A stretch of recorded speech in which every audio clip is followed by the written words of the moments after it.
Hello दोस्तों, मैं आपका जीतू सर आपका हार्दिक स्वागत करता हूं दक्ष कंपटीशन क्लासेस रामपुर पर। दोस्तों, यूपी ट्रिपल एससी पैट की एग्जाम डेट बिल्कुल निर्धारित की गई हो गई है। 28 अक्टूबर और 29 अक्टूबर को डेट निर्धारित है। उसी के सापेक्ष में आज से हम जीएस की क्लास को पढ़ना स्टार्ट करते हैं। जीएस का पोर्शन पैट में 50 मार्क्स का आ रहा है, जिसमें history, geography, polity, economics, current affair, UP GK etcetera, ये सब मिलाकर के पूरा पोर्शन लगभग 50 नंबर का है, जिसमें आज हम हिस्ट्री को स्टार्ट करेंगे और हिस्ट्री के करीब 8 चैप्टर आपके आ रहे हैं, जिसमें पहला चैप्टर हमारा सिंधु घाटी सभ्यता है। सिंधु घाटी सभ्यता के मैं आपके पास जितने भी क्वेश्चन पहुंचाऊंगा उस सब के संग बहुत ही महत्वपूर्ण होंगे और हर एक क्वेश्चन आपके एग्जाम में आने लायक होगा। आप केवल इतने क्वेश्चनों को अगर तैयार करके चले जाते हैं तो सिंधु घाटी सभ्यता का एक भी क्वेश्चन बाहर नहीं निकलने दिया जाएगा। तो आज से स्टार्ट करते हैं सिंधु घाटी सभ्यता। सबसे पहले शुरुआत में आपको सबसे पहले ये पता होना चाहिए कि सिंधु घाटी सभ्यता का समय पीरियड कितना था। तो सिंधु घाटी सभ्यता का समय पीरियड आपको लगाना है 2350 से 1750 ईसा पूर्व। कितना? 2350 से 1750 ईसा पूर्व, पहला क्वेश्चन। दूसरा क्वेश्चन, सिंधु घाटी सभ्यता की खोज करने वाला व्यक्ति कौन था? आप कहना दयाराम साहनी था। कब की थी? 1921 में की थी। सिंधु घाटी सभ्यता को ही हम हड़प्पा सभ्यता के नाम से जानते हैं। हड़प्पा सभ्यता के नाम से भी जानते हैं क्योंकि इस सभ्यता का सबसे पहले खोजा गया शहर जो था वो हड़प्पा ही था, जो कि पाकिस्तान में स्थित है। ठीक, आगे देखते हैं। एक क्वेश्चन ये बड़ा इंपॉर्टेंट है, बहुत ही मोस्ट इंपॉर्टेंट है कि सिंधु घाटी सभ्यता किस काल के अंतर्गत आता है? तो आप कहेंगे आद्य ऐतिहासिक काल के अंतर्गत आता है। किस काल के अंतर्गत आता है? आद्य ऐतिहासिक काल के अंतर्गत आता है। इस काल को हम कांस्य युग के नाम से भी जानते हैं। सिंधु घाटी सभ्यता किस युग की सभ्यता है? कांस्य युग की सभ्यता है। इस कांस्य एक बहुत बढ़िया क्वेश्चन इंपॉर्टेंट आता है कि कांस्य धातु, क्या बोला मैंने? कांस्य धातु किन दो धातुओं से मिलकर के बनते हैं? तो आप कह देना तांबे और टिन को मिलाकर के कांस्य का निर्माण होता है। इस प्रकार सबसे पहले कहते हैं तांबे का इस्तेमाल भी इसी सभ्यता में किया गया था। तो कांस्य का पूछा जाए, कांस्य का निर्माण या मिश्रण किसके द्वारा है? तांबे और टिन से हमारा कांसा बनता है। ठीक है जी, आगे देखिए। इस सभ्यता के लोग या निवासी कैसे थे? शहरी थे और नगरीय थे। या तो ऑप्शन में शहरी मिलेगा या नगरी मिलेगा। मतलब नगर में निवास करने वाले सब नगरी की तरह व्यवस्था थी, नालियां थी, पक्की सड़कें थी, ईंटें थे, ईंटों के मकान थे, सब नगर वाली ही व्यवस्था थी, जिस कारण इसको हम नगरीय सभ्यता के नाम से जानते हैं। देखिए अगली लाइन में ये लिखा हुआ है कि इस सभ्यता के घर जो हैं किस चीज के बने हुए थे? आप कहते हैं ना ईंटों के बने हुए थे। ईंटों के बने हुए थे और ईंटें भी पक्की ईंटों के बने हुए थे। ये क्वेश्चन साइंस का यहाँ से बनता है कि ईंटों में क्या पाया जाता है? ईंटों में क्या पाया जाता है? तो आप कहते हैं ना ईंटों में टेराकोटा पाया जाता है। पकी हुई ईंटों में क्या पाया जाता है?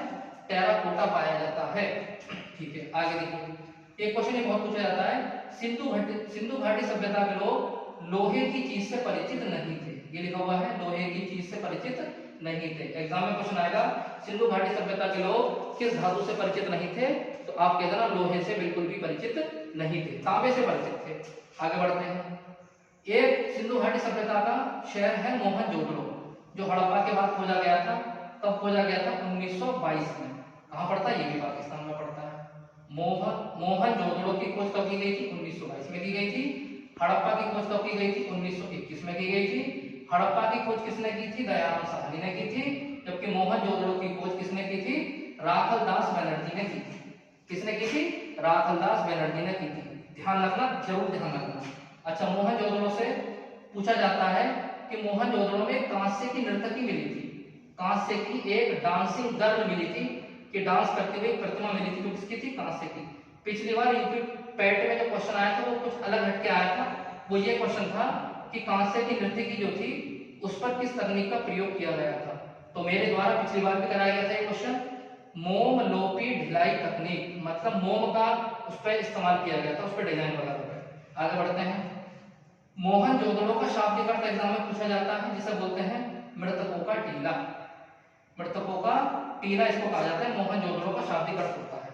कभी कभी ऑप्शन में ये भी दे देता है कि मृतकों का टीला ऑप्शन में नहीं होगा, वहां होगा मृतकों का नखलिस्तान। क्या बोला मैंने? मृतकों का नखलिस्तान। तो आपको वो भी ध्यान रखना है। आगे देखते हैं, मोहनजोदड़ो में एक स्नानागार पाया जाता है। इस बार मुझे उम्मीद है शायद यहाँ से क्वेश्चन बन जाए, क्योंकि पिछली बार अलग से क्वेश्चन आया था। स्नानागार की लंबाई पूछे, आप लगाना है 11.88 मीटर, चौड़ाई पूछे 7.01 मीटर की चौड़ाई रहती है। और कितना गहरा है ये स्नानागार? स्नानागार मतलब स्विमिंग पूल कह सकते हैं आप। 2.43 मीटर गहरा है। ठीक है, ये तीनों डाटा जरूर याद रखना, इंपॉर्टेंट रहेगा। पूछा जाए सिंधु घाटी सभ्यता के प्रमुख बंदरगाह कौन कौन से हैं? आप कह देना लोथल है और सुरकोटदा है। लोथल और सुरकोटदा, अगर दोनों ऑप्शन में मिलते हैं तो आप लोथल पे ही इंपॉर्टेंट बनाना, क्योंकि मेन यही था। लोथल की खोज पूछी जाए आपसे तो S.R. राव बताना मोस्ट इंपोर्टेंट है। क्या है? लोथल की खोज S.R. राव है। और लोथल की नदी पूछी जाए तो भोगवा नदी पर ये लोथल स्थित है। लोथल की कहां पर पड़ता है? ये गुजरात में पड़ता है। लोथल कहां पड़ता है? गुजरात में पड़ता है। और गुजरात की राजस्थान पूछे, वो राजधानी पूछे गुजरात की, तो गुजरात की राजधानी बताओ। तो गुजरात की राजधानी हो जाती है हमारी क्या? गांधीनगर। गुजरात की राजधानी हो जाती है हमारी गांधीनगर। चलिए आगे बढ़ते हैं। सिंधु घाटी सभ्यता की प्रमुख फसल कौन कौन सी थी? गेहूं तथा जौ। बताना। सिंधु घाटी सभ्यता में एक शहर ऐसा था जो 3 भाग में विभाजित था। बड़ा इंपॉर्टेंट क्वेश्चन है, इसको मोस्ट इंपॉर्टेंट क्वेश्चन बना देना। हो सकता है यही क्वेश्चन इस बार आने की आ जाए। क्या बोला मैंने? सिंधु घाटी सभ्यता का कौन सी जगह 3 भागों में विभाजित थी? तो आप कह देना धोलावीरा में ये विभाजित थी। धोलावीरा में जगह थी। ये कहां पड़ती है धोलावीरा? ये गुजरात में पड़ती है। इसे जो इसकी स्थापना की थी वो की थी S.S. बिष्ट ने इसकी खोज की थी। अच्छा, ये भी बात समझ में आ गई होगी आपके। अगली बात ये आती है धोलावीरा से ऐसा क्या प्राप्त हुआ जो एग्जामिनर आपसे क्वेश्चन पूछेगा। तो धोलावीरा से प्राप्त होता है जलाशय। जलाशय मतलब जल निकासी के साधन। जैसे आप कह सकते हो लकड़ी की नाली वगैरह भी आपकी धोलावीरा से ही प्राप्त हुई थी। चलिए ठीक है, ये वाली समझ में आ गई होगी बात। अच्छा, ये पूछा जाता है सिंधु घाटी सभ्यता के लोग किस फसल को उगाने में सबसे आगे थे? प्रमुख फसल पूछी जाए तो यही है आपके गेहूं तथा जौ। लेकिन अगर आपसे पूछा जाए कि अग्रणी किस में अग्रणी थे, सबसे ज्यादा पहले किस फसल को उगाया था, तो आप लगा देना कपास को उगाया था। ठीक है जी। ये कपास से क्वेश्चन बहुत इंपॉर्टेंट आता है कि कपास को वैदिक सभ्यता में क्या किस नाम से जानते हैं? तो उसको कहते हैं हम सिंडन। क्या कहते हैं? सिंडन कहते हैं। ध्यान रखना, सिंडन नाम आता है। ऐसे आपके गेहूं तथा जौ का भी नाम आता है। गेहूं को सिंधु सभ्यता में हम या वैदिक सभ्यता में हम गोधूम के नाम से भी जानते हैं, गोधूम। और जौ को जो हम कहते थे वो कहते थे यव। बड़ा इंपॉर्टेंट क्वेश्चन है, ये भी आपको ध्यान रखना पड़ेगा। हिंदी में भी काम आएगा, संदर्भों में ये काम आता है। ठीक है जी। अच्छा, सिंधु घाटी सभ्यता में मातृशक्ति को थोड़ा सा बढ़ावा मिला हुआ था। सिंधु घाटी सभ्यता में मातृशक्ति आगे थी, लेकिन वैदिक सभ्यता में जो पितृशक्ति आगे थी। मतलब वहां पर पिता वर्ग की चलती थी, यहाँ पर मातृशक्ति मतलब माताओं की चलती थी। अच्छा, बर्तनों का रंग, जो बर्तन यूज करते थे वो किस रंग के थे? वो लाल रंग के थे। अगर पूछा जाए इन बर्तनों पर डिजाइन किस कलर का था? वो काले कलर से था। अच्छा, यहाँ की जो मोहर थी वो किस चीज की बनी हुई थी? सैल खड़ी की मोहर थी। किसकी थी? सैल खड़ी की, जिस पर 4 चित्रों का वर्णन था। जिस पर सैल खड़ी की मोहर पर 4 चित्र थे। कौन कौन से 4 चित्र थे? बैल का चित्र था, गेंडे का चित्र था, हाथी का चित्र था और बाघ का चित्र था। पूछा जाए, एग्जाम में पूछा जाता है सिंधु घाटी सभ्यता की मोहर पर किस जानवर का चित्र नहीं था? ऑप्शन में गाय मिलेगा, ऑप्शन गाय आप करके आ जाएंगे। ठीक है, ध्यान रखना। जल्दीबाजी में गलती हो जाती है कि बैल है तो गाय भी होगी, लेकिन ऐसा नहीं है, गाय नहीं थी, बैल था। ठीक है जी। एक सिंधु घाटी सभ्यता में जगह पड़ती है रोपण। रोपण से क्या प्राप्त हुआ था? तांबे की कुल्हाड़ी प्राप्त हुई थी। क्या प्राप्त हुई थी? तांबे की कुल्हाड़ी प्राप्त हुई थी। मेरी बातों पे ज्यादा ध्यान देना। जो नोट्स आपके सामने लिखे हुए हैं बोर्ड पर वो तो है इंपॉर्टेंट, लेकिन बहुत सारी बातें मैं आपको इसके अलावा भी बताऊंगा, तो बहुत ध्यान से हर चीज को सुनना। हो सकता है कुछ साफ साफ नहीं दिखाई दे रहा होगा, लेकिन मेरी बातों को अगर सुनोगे तो ये चीज आपको बिल्कुल अच्छे समझ में आ जाएंगी।